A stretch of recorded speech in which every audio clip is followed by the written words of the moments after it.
On the wedding day, dressed in my wedding gown, I was directly pushed out of the wedding car by my groom and left on the highway, simply because his ex-wife, who was 3 months pregnant, got lost at the airport. He said, "She is my responsibility, you are my true love," and then he drove off with the entire convoy to pick up his responsibility. I became the biggest joke. Looking at the number on my phone from the person who said he would crash the wedding, I wiped away my tears, answered the call, and said coldly, "No need to crash it, Leon, if you dare to marry me now, I'll dare to marry you. If he doesn't want me, I'll turn around and marry a man he can only look up to." The cold wind rushed into the car, instantly penetrating my custom wedding dress worth 6 figures. The silk and lace clung to my skin, icy cold. "My name is Anna, and today is my wedding with Ethan." At least, it was a few minutes ago.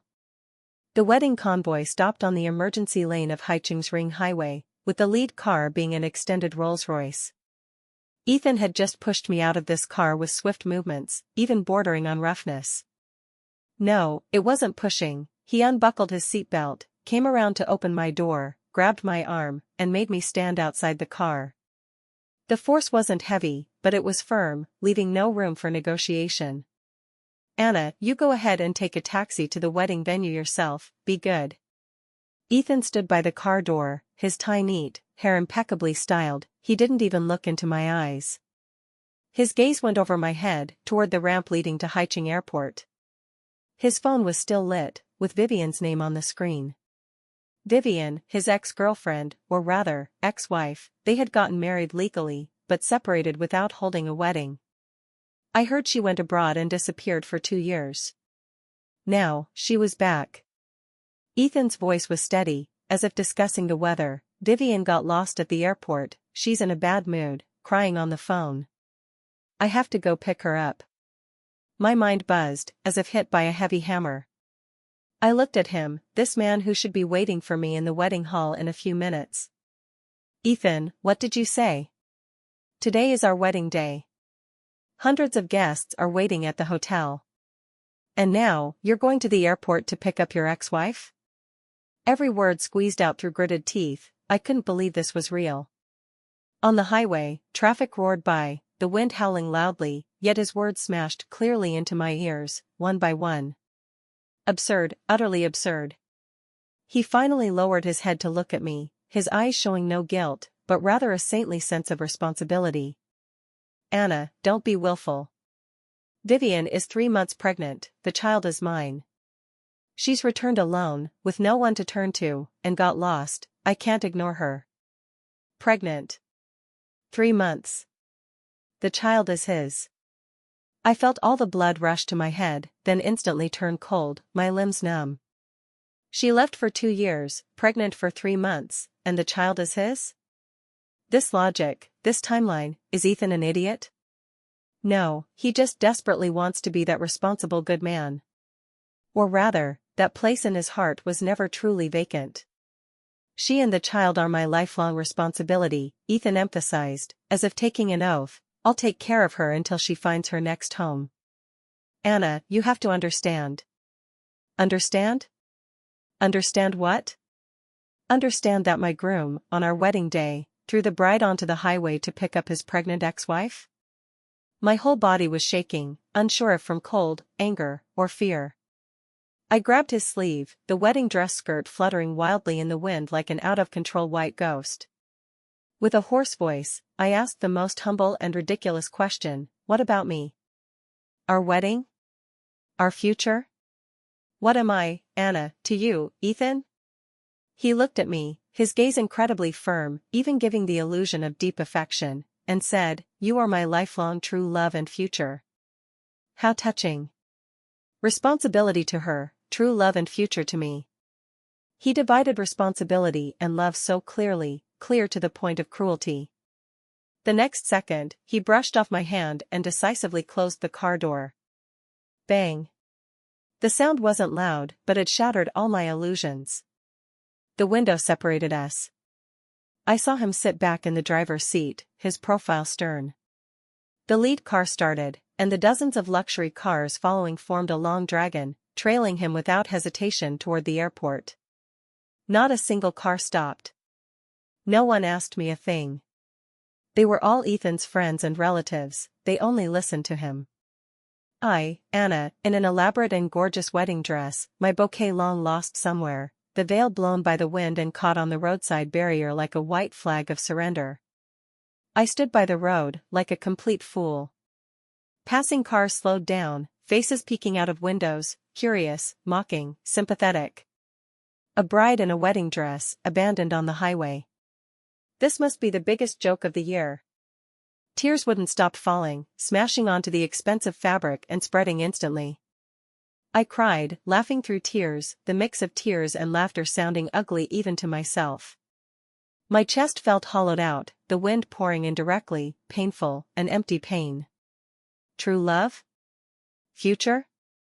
All bullshit. In his heart, I always ranked behind that responsibility. No, I wasn't even anything, just a sensible, decent ornament that could be discarded at any time. The phone vibrated wildly in my handbag. With shaking hands, I took it out, the screen flashed a name, Leon. This name pricked me like a thorn. Leon, known throughout Haicheng for being unruly and cynical. He was also a mutual friend of mine and Ethan's. He once half-jokingly said at a gathering, "Anna, on your wedding day, if this young master hasn't had enough fun, I might really crash the wedding." At the time, I took it as a joke.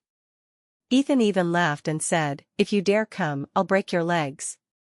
Now, Ethan had run off himself. I wiped away tears, my fingertips cold, sliding over the answer button.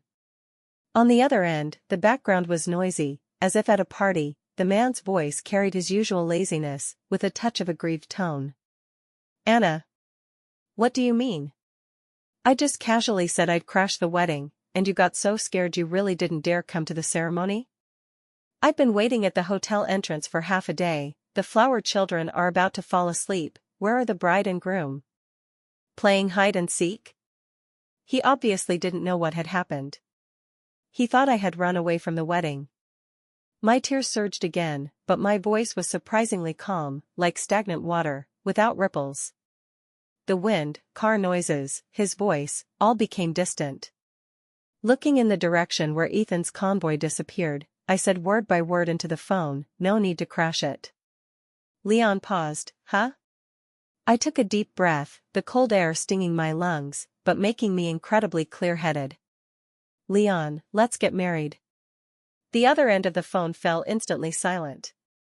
All the noisy background sounds disappeared. I guessed he had walked to a quiet place, or perhaps he made the world quiet. I could hear his breathing deepen.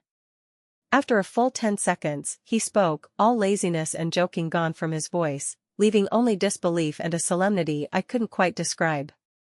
"Anna, say that again. Where are you?" Haicheng Ring Highway, toward Haicheng Airport, about 3 kilometers past the elevated intersection. I reported my location, my voice so steady it scared me. When the heart dies, the person becomes calm. "In your wedding dress? Alone?" Leon's voice suddenly turned cold, like ice.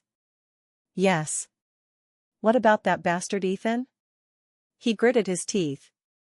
"He went to the airport to pick up his pregnant ex-wife. He said that's his responsibility." I spoke as if recounting someone else's story, numb yet clear. Every word was a knife, linching my already dead heart all over again. From the other end came the sound of something smashing, crackling. Then Leon's voice, suppressing rage, "Anna, stay where you are, don't move. Send me your location. 5 minutes, no, 3 minutes, I'll be there right away." He hung up. I sent the location as instructed. Standing by the road, I was like a statue. In 3 minutes, Leon really delivered. A black Bugatti, like a silent beast, tore through the highway traffic, screeched to a halt precisely in front of me. The tire's friction with the ground emitted a piercing sound. The door opened, Leon jumped out. Today he was dressed unusually formally, in a pure black custom suit, no tie, shirt collar unbuttoned 2 buttons. It was clear he came in a hurry, yet still exuded nobility. He saw me disheveled in my wedding dress by the road, saw the veil caught on the barrier, saw my tear-streaked face. His expression shifted from shock to anger, finally to a deep, profound heartache. He asked nothing.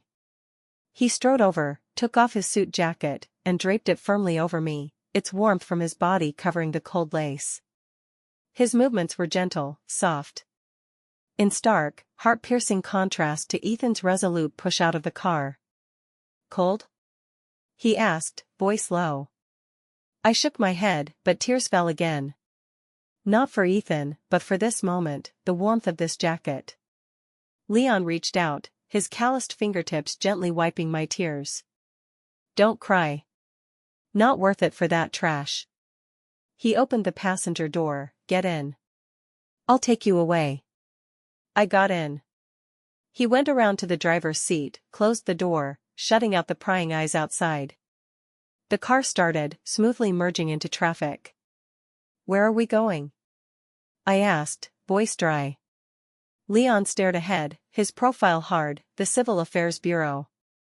Today's a good day, suitable for marriage." I turned sharply to look at him. He wasn't joking.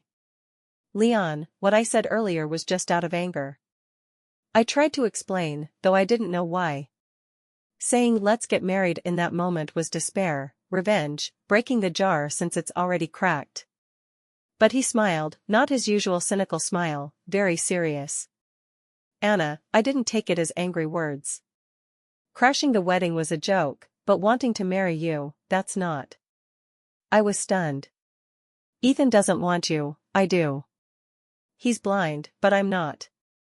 Leon's tone was light, yet each word heavy. "If you dare marry, I'll dare marry you. The Lee family's doors are always open for you.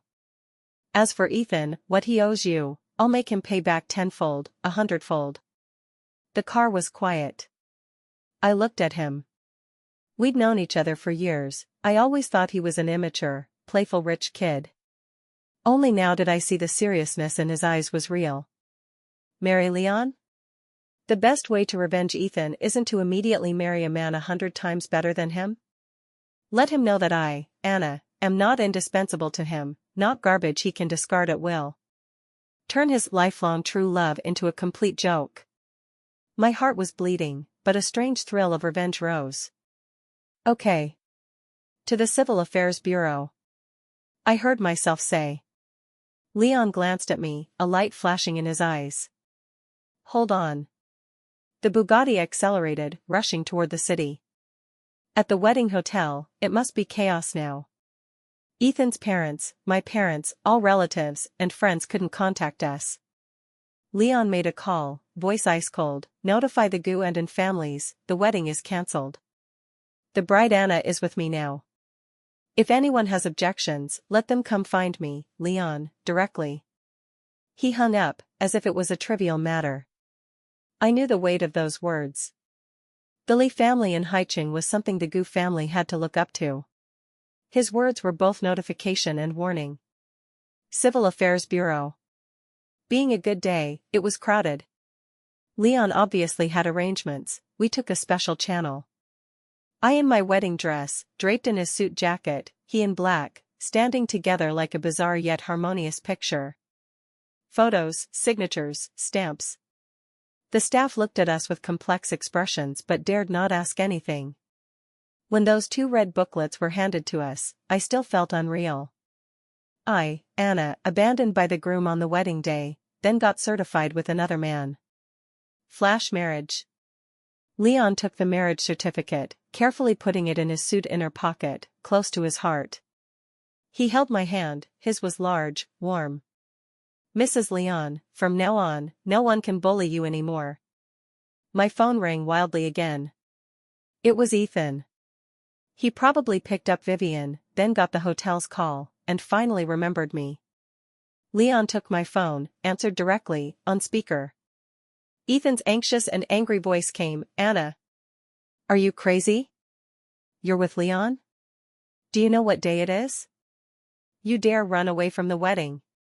Where do I put my face? Where do the 2 families put their faces?" Vivian just got emotional and almost fainted. "I finally settled her, and now you're causing trouble." Come back to the hotel immediately, explain to me, to everyone. He was still blaming me. He thought I was causing trouble, making him lose face. He even kept mentioning Vivian. I laughed in anger, no tears left. Leon sneered, speaking slowly into the phone. Ethan, listen carefully. Anna didn't run away, she just switched grooms. We just came from the Civil Affairs Bureau, certified. She's now Leon's, legal wife. As for your wedding, explain to whoever you want, or marry your responsibility. And don't harass my wife again, or I can't guarantee if the GU group can see tomorrow's sun in Haicheng. The other end was dead silent. I could imagine Ethan's expression, shocked, stunned, incredulous. Leon. You fucking. Anna, speak. You can't do this to me. Ethan's voice became frantic, even with a hint of fear. Leon hung up directly, turned off the phone. The world quieted. He looked at me. Let's go, Mrs. Leon, home. Home. The word dazed me. A few hours ago, I thought my home was with Ethan. Now, everything had changed. This wasn't the wedding I wanted, but perhaps it was the harshest slap I could give Ethan. You discarded me like worn shoes. I turned and married into a prestigious family you couldn't reach. Ethan, your true love and future don't want you anymore. Leon took me back to his top-floor apartment by the Huangpu River.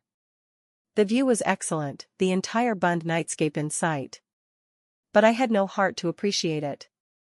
He had the aunt help me change out of the wedding dress, prepared comfortable clothes and dinner. Throughout, he was gentlemanly, keeping distance, without the slightest overstep. Anna, I know your heart is in turmoil now. This marriage, for you, might just be impulsive, revenge. Leon sat on the opposite sofa, pouring me a cup of warm water. Rest assured, I won't force you to do anything. You can treat this as your safe haven. Whenever you think clearly and want to leave, I'll sign the divorce anytime. But as long as you're Mrs. Leon for a day, I'll protect you. He saw clearly. I took the cup, hand still shaking. Leon, thank you. But I don't plan to divorce. He raised an eyebrow. Ethan made me a joke, I can't let him off easy. The identity of Mrs. Leon is pretty good. I took a sip, the temperature was just right. It's wronging you. Leon smiled, not wronged. Couldn't ask for more. His eyes were bright, like the starlight outside. When Ethan couldn't reach me, he started bombarding Leon's phone. Leon tossed it on the coffee table, letting it ring. Not answering? I asked. Let him panic. The more panicked, the more he cares. Didn't he think you were someone he could manipulate at will? Then let him taste the flavor of loss. Leon's tone was calm, yet carried ruthlessness. The GU and families exploded too. My parents called, I briefly explained, just said Ethan regretted the marriage, I married Leon. They were shocked, worried, but hearing it was the Lee family, didn't dare say much, just told me to take care.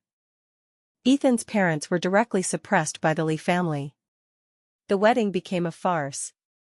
Ethan became the laughingstock who abandoned the bride, only to be cuckolded by her in turn, from outsiders' view. The next day, Ethan finally found here. He was stopped downstairs. Leon got the security call, asked me, see him? Yes. I must see. Some words must be said clearly. We met Ethan in the downstairs reception room. He hadn't slept all night, eyes bloodshot, stubble on chin, suit wrinkled, completely without yesterday's spirit. Seeing me, his eyes lit up, he rushed over wanting to grab my hand. Anna. Come back with me. Stop messing around. I know I was wrong yesterday, I apologize. But you can't marry Leon, this is revenge on me, you don't love him at all. Leon stepped in front, blocking Ethan's hand, eyes cold. Mr. Ethan, please respect my wife. Wife. These two words stung Ethan. Like a cat with its tail stepped on, he jumped up pointing at Leon. Leon. Don't get cocky. This is taking advantage. Anna is mine. Yours? I stepped out from behind Leon, calmly looking at Ethan. Ethan, yesterday on the highway, when you pushed me out, I was no longer yours. You said Vivian and the child are your responsibility. I am your true love and future. Sorry, your true love doesn't accept this ranking. Your future doesn't want any relation with you anymore. Ethan's face instantly paled. Anna, I explained. Vivian's situation is special. She's pregnant, emotionally unstable. I just went to comfort her. I took her to the hospital for checkup, ensured she's fine, then planned to rush back to the wedding. It's you, you're too impulsive, you wouldn't even give me that time. Can't you understand me? He still thought the fault was mine. That I didn't understand him, that I was impulsive. He even took Vivian to the hospital for a checkup. I laughed out loud, laughing until tears came. Understand? Ethan, did you forget that day was our wedding? You threw the bride on the road, went to care for your ex-wife, even had her do a prenatal check? Then blamed the bride for not understanding? Is there something wrong with your brain? That child is mine. I must be responsible. Ethan roared, like a trapped beast. The more he emphasized responsibility, the more ridiculous I found it. Vivian's call came to Ethan's phone at that moment. He glanced, subconsciously wanted to hang up, but hesitated and answered. Perhaps afraid she'd have another issue. He walked aside, lowering his voice. Hello, Vivian, what's wrong? Didn't I tell you to rest well at the hotel? I have something to handle, back soon. Don't cry, bad for the child. Okay, I'll order food for you. Gentle, patient, attentive. These, he didn't give me yesterday. He hung up, turned back, facing me with an anxious guilty expression. Anna, Vivian's alone at the hotel, she has some prenatal depression. I have to go check on her. Our matter, another day, calm down first, handle the procedures with Leon, I'll wait for you. He finished, actually turned to leave. He was going to care for his responsibility. Looking at his back, I completely gave up. This person was beyond saving. Ethan. I called him. He turned back. Between us, it's over. Completely over. You guard your responsibility well and live your life. Also, friendly reminder, I looked into his eyes. Vivian left you for 2 years, pregnant 3 months, this child, are you sure it's yours? Don't bear the responsibility, only to find out it's a huge cuckold. Ethan's body stiffened suddenly. He wasn't without thinking it, but he dared not, or rather, Vivian's tears and weakness made him automatically ignore the possibility. He needed the moral halo of responsibility to satisfy his narcissism. His face alternated green and white, extremely ugly. Leon put his arm around my shoulders, voice cold. Ethan, get out. Don't dirty my home. Better check your responsibility clearly. Don't end up losing person and wealth, becoming Haiching's joke. Oh, wait, you already are. Ethan stared at us fiercely, eyes full of bloodshot, venom, unwillingness, and a hint of panic after I pointed out the truth. He said nothing, turned disheveled, and ran. He was going to confirm if his responsibility was indeed a joke. I leaned on Leon, strength drained from my body. Cry if you want. Leon said softly. No more crying. Not worth it. I looked up at him. Leon, help me with something. You say. Help me check whose child Vivian's is. I want Ethan to lose clearly, let him see with his own eyes what he gave me up for. I want to shatter Ethan's responsibility and true love entirely. Leon stroked my hair. Okay. Leave it to me. My wife can't suffer grievances in vain. The curtain of revenge has just opened. Leon's efficiency was faster than Ethan's rush to the airport. In less than 24 hours, a detailed file on Vivian was in front of me. For the Lee family to investigate someone was too easy. The file was thick, recording all of Vivian's tracks abroad these 2 years. She wasn't studying abroad at all. After going abroad, she quickly hooked up with a local Chinese tycoon, living a life of luxury. In photos, she snuggled in that middle-aged man's arms, laughing wildly, completely different from her weak, helpless act in front of Ethan. And that child wasn't Ethan's at all. The file had her prenatal records with that tycoon at a foreign hospital. Times, names, all matched. She was 3 months pregnant, correct. But it was after the tycoon discovered her affairs with others, kicked her out, cut off funds, that she thought of Ethan as a spare tire. She calculated Ethan's soft-hearted, self-proclaimed responsible nature. She knew even more that Ethan was getting married. She came back not for love of Ethan, not for the child, she came to find a ready-made patsy, and incidentally ruin Ethan's wedding to satisfy her vicious selfishness. She even inquired about our wedding date and venue from domestic friends before returning. Lost at the airport? Bad mood? All acting. Every step was in her calculations. And Ethan, this self-smart fool, step by step, willingly jumped into this clumsy trap. For such a woman, for a child not his so-called responsibility, he left his bride on the highway. Looking at those photos, records, no anger, only disgust. Disgust at Vivian's shamelessness, more at Ethan's stupidity and blindness. My love, expectations, years of feelings, all fed to such a thing. Done? Leon sat beside me, took the file from my hand. Done. More exciting than I imagined. I sneered. Ethan probably found some too. But definitely not as detailed as mine. Leon said. I reminded Ethan, with his personality, poked in the sore spot, he'd definitely check.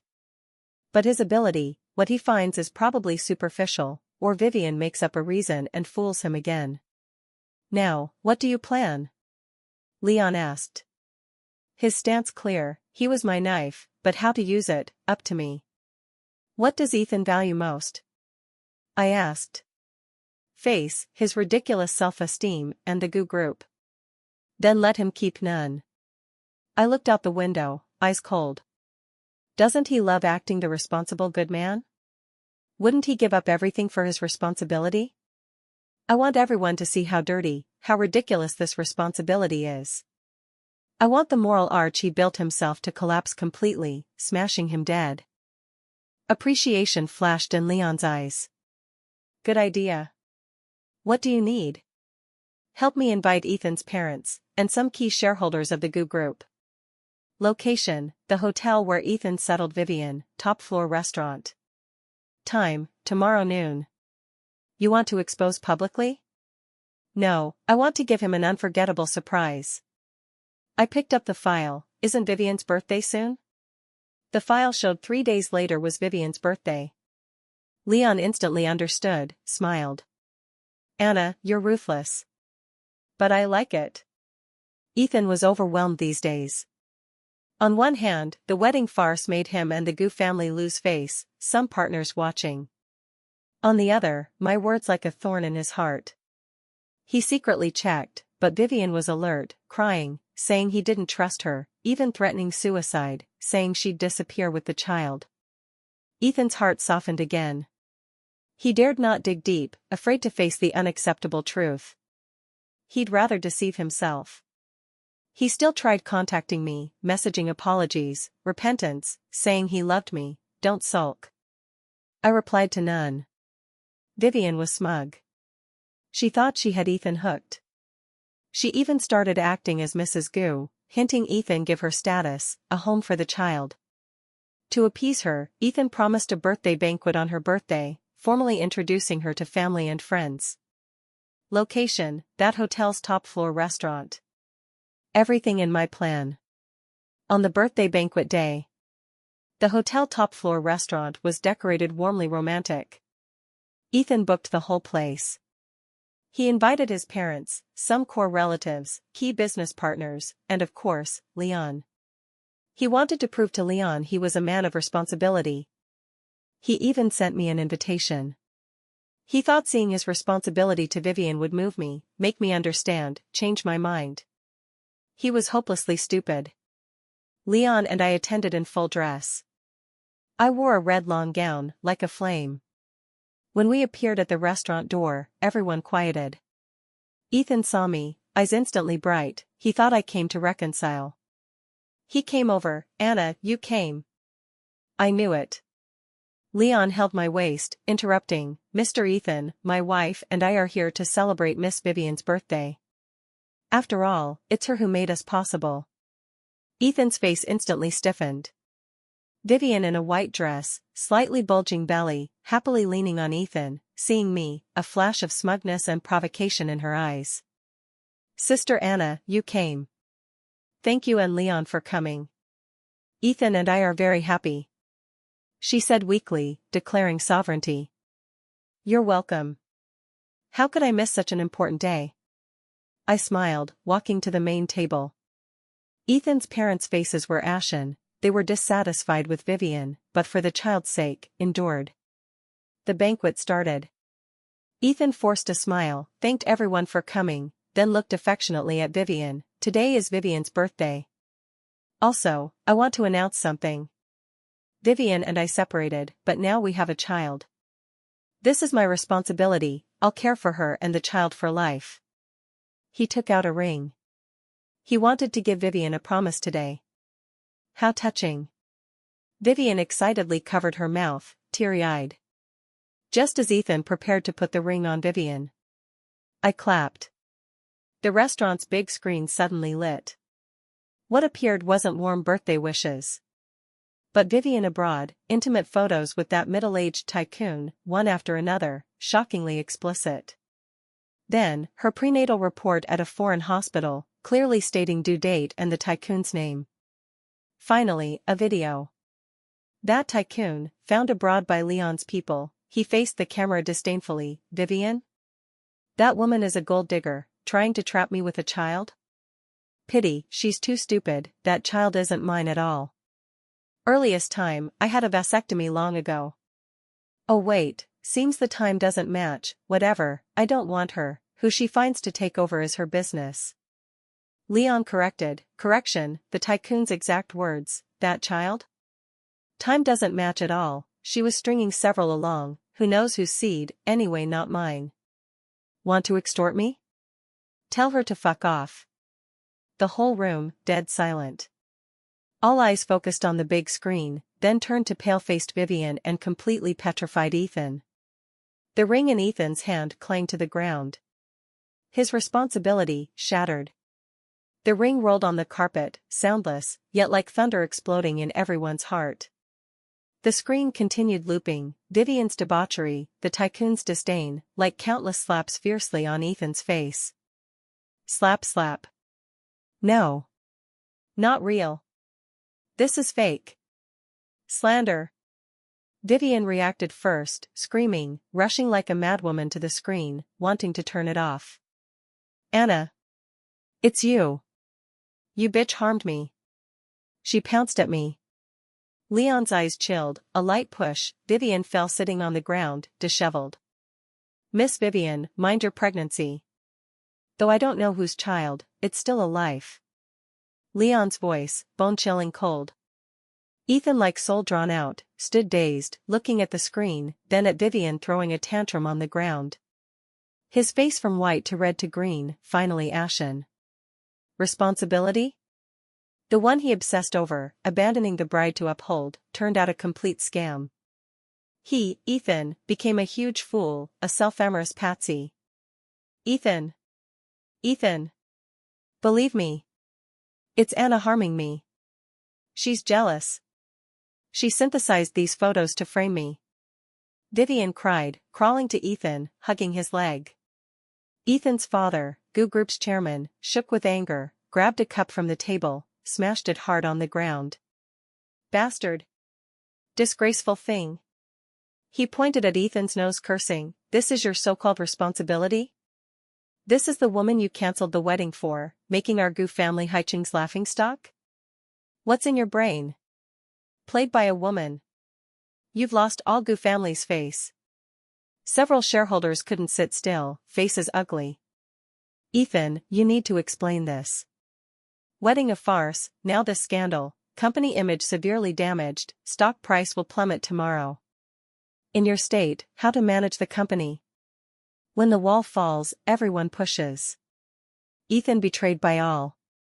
He slowly lowered his head, looking at Vivian crying, hugging his leg. That face he once pitied immensely, now only hypocrisy and disgust. He remembered the wedding day, righteously telling Anna, "She and the child are my lifelong responsibility." He remembered saying, "You are my lifelong true love and future." He himself pushed away his true love and future to embrace a lie. He suddenly lifted his foot, kicked Vivian away hard. "Get out! You liar! Get out!" His eyes blood red, like a beast cornered.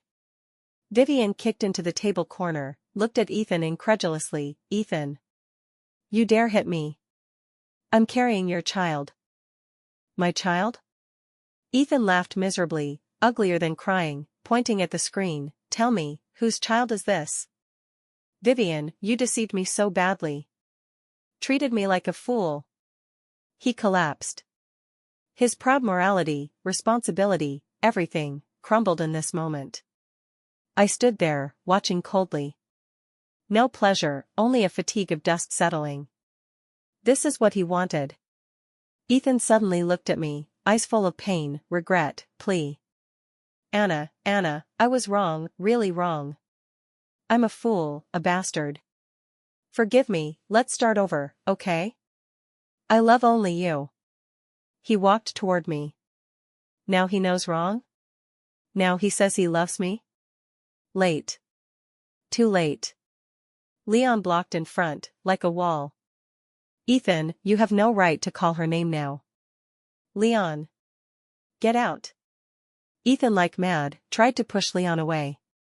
Leon countered, grabbed his wrist, one force. Ethan bent in pain. "You can't even figure out your own woman and child, and want to fight me? Ethan, you're not just stupid, but incompetent. Call the police. Arrest this woman. Fraud." Ethan's father roared. The scene chaotic. Vivian saw the tide turn, couldn't rely on Ethan, might face lawsuit. She scrambled to escape, stopped by hotel security. Like a dead fish, she slumped on the ground, completely done. Ethan looked at all this, angry father, disdainful shareholders, disheveled Vivian, and indifferent me. He finally understood what he lost. For a false responsibility, he lost someone who truly loved him, lost reputation, family trust, even possibly the company. He knelt on the ground, holding his head, letting out desperate roars. The moral arch he built himself shattered completely, rubble smashing down, mangling him bloody. I turned, unwilling to watch this farce anymore. "Let's go," I said to Leon. Leon nodded, held me, walked out. No one stopped us. Ethan's cries, Vivian's curses, his father's roars, all left behind. Out of the hotel, sunlight somewhat glaring. I took a deep breath, the air fresh. The stone on my chest finally lifted. This isn't the end, it's just the start of Ethan's deserved retribution. Leon wouldn't miss the chance to strike the Goo Group. Ethan's stupidity gave him the best excuse. Business strikes, legal pursuits, reputation ruin, these would flood like tides, drowning Ethan completely. Satisfying? Very. Seeing his built world collapse, seeing him pay for his stupidity and arrogance, every pore screaming satisfaction. I made him lose clearly, thoroughly. That birthday party became the scene of Ethan and Vivian's trial. Vivian was taken away by the police and charged with fraud. A test revealed that the child she was carrying had nothing to do with Ethan, but was the child of a man whose name she couldn't even remember. Her life was completely ruined. Ethan became Haiching's biggest laughingstock. A fool who abandoned the bride to take over ex-wife, only to find the child not his. Goo Group's stock plummeted. Shareholders rebelled. Ethan's father in fury dismissed all his positions, kicked him out, cut off finances. Leon seized the chance, acquired some loose shares cheaply, allied with other shareholders, restructured Goo. Ethan, from favored son, overnight became nothing. Reputation, money, status, family, love, all lost. I no longer followed his news. Life with Leon was peaceful. He still respected me, gave space, but cared meticulously. He'd take me for good food, watch movies, when insomniac, tell childhood embarrassments through the door. I slowly discovered this outwardly unruly Leon was actually gentle, delicate inside. He avenged me ruthlessly, but before me, always the one on the highway draping his jacket, saying, "Don't fear, I'm here." The icy heart seemed to have a trace of warming.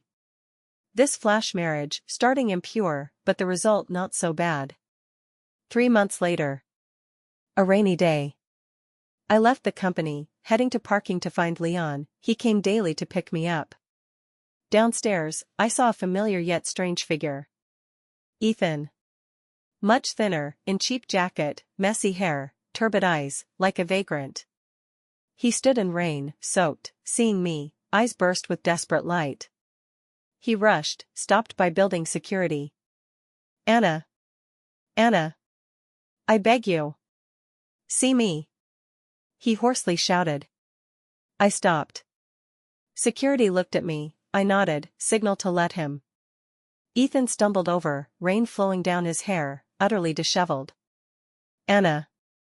He looked at me, tears mixing with rain. I was wrong. I deserved death. Now I have nothing, company gone, home gone, everyone looks down on me. I can't live anymore. He plopped kneeling in rainwater. "I know, I let you down. I was blind, a bastard. Lard covered my heart. Treated Pearl as fish eye. Vivian is my retribution, my everything now is deserved." He cried like a child, repenting, despairing. "But Anna, I really love you. You said you are my lifelong true love and future." Those words, I meant them then. I was just too stupid, couldn't distinguish responsibility from love. Now I understand, all of it. Without you, I'm nothing. Forgive me, okay? We don't seek the past, have Leon spare me, give me a way to live. Or, look at me once more, like before, and I'll be content. He begged, like a stray dog. He finally, thoroughly, soberly realized what he lost. This was his cruelest punishment. I looked at him, this man I once loved, planned to entrust my life to. In my heart, no hate, no revenge thrill, even little sympathy. Only a stranger-like indifference. Complete apathy. Love and hate both need energy. And he was no longer worth any energy or emotion from me. "Ethan." I spoke calmly, voice through the rain, "My love died the moment you pushed me out of the wedding car, closed the door. Died on the highway, crushed by passing wheels, not a scrap left." His body trembled, looked up at me, face full of despair. "Your lifelong true love and future don't want you anymore. Your everything now is your own choice. Unrelated to me." I had not a ripple. The greatest revenge isn't hate, but forgetting, thorough indifference. Then, a black car stopped by the road. Door opened, Leon with a black umbrella strode over. Seeing Ethan kneeling, he frowned, eyes instantly cold. He came to my side, used the umbrella to shield me from rain, pulled me into his arms, the jacket's warmth instantly dispelled the rainy chill. He didn't glance at Ethan, as if the kneeling one was just trash. He lowered his head asking me, voice gentle enough to drip water, "What's wrong?" Waited anxiously. "It's cold outside, let's get in the car quick, go home for dinner." Home. Go home for dinner. Such warm words. I looked up at Leon, the concern and love in his eyes so real, so warm. I suddenly smiled. A genuine smile. I took his hand initiatively, fingers interlocked. "No rush. Let's go home." This wasn't a revenge marriage, it was my rebirth. I turned, last look at Ethan. He knelt in rain, like a statue, eyes vacant looking at my and Leon's interlocked hands, our smiling tacit understanding. What he lost was me. What I got was someone who truly cherished and protected me, and a brand new future. I ignored Ethan anymore, got in the car with Leon. The car started, splashing water, soaking Ethan. From the rear view, I saw him still kneeling, figure in rain curtain smaller, blurrier. I withdrew my gaze, no looking back. Ethan, the one who pushed me out, would finally be left far, thoroughly behind by me. Leon gripped my hand tight, thinking what? I leaned on his shoulder, thinking today is a good day. Yes, a good day. Bury the past, welcome rebirth.